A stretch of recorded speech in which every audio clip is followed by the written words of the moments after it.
Բարի լույս սիրելիներ։ Տերունական աղոթքի մեջ ասում ենք եւ թող մեզ մեր պարտքերը ինչպես որ մենք ենք թողնում մեր պարտաբաններին։ Շատ հետաքրքիր եւ խորիմաստ արտահայտություն է սա, որովհետեւ հարց եմ տալիս ինքս ինձ, արդյոք ես թողնում եմ այն մարդկանց, ովքեր ինձ պարտք են։ Ոչ թե ֆինանսական պարտքի մասին է միայն խոսք, այլ այն զգացումը, որ քո մեջ կա, որ դիմացինը քեզ պարտք է, ինչ որ ձևով անելիք ունի, որ չի արել։ Լինում են կյանքում դեպքեր, երբ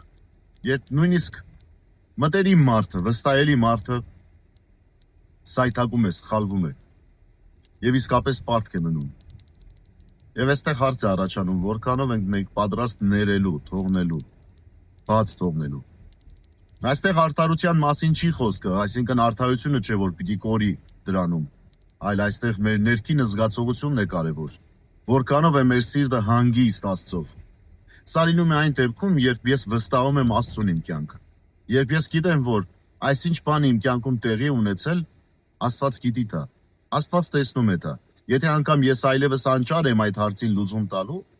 կամ չեմ ուզում ինչ որ եղանակով այդ հարցին լուծում տալ, Աստված տեսնում է եւ Աստված գիտի, թե ինձ ինչ է անհրաժեշտ։ Եվ այստեղ ամենակարևոր բանն է գալիս՝ թողնել տվյալ անձնավորության արարքը, տվյալ անձնավորության սխալը, թողնել մտածելով, որ այո, ինչ որ մի ժամանակ, ինչ որ մի տեղ ես եմ սխալվել կամ կսխալվեմ եւ վստահ եմ, որ Աստված էլ ինձ կների, ինձ կթողնի, որտեվ ինքն էլ սիրող հայր է։ Ուրեմն սիրելիներս, ամենադժվար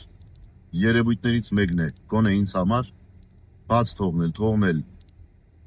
Կարող ես ներել, բայց թողնելը մի քիչ ավելի դժվար է։ Բայց թողեք մեկը մյուսի պարտքերը, որտեվ Աստված մեզ ներում է։ Բարի լույս ձեզ։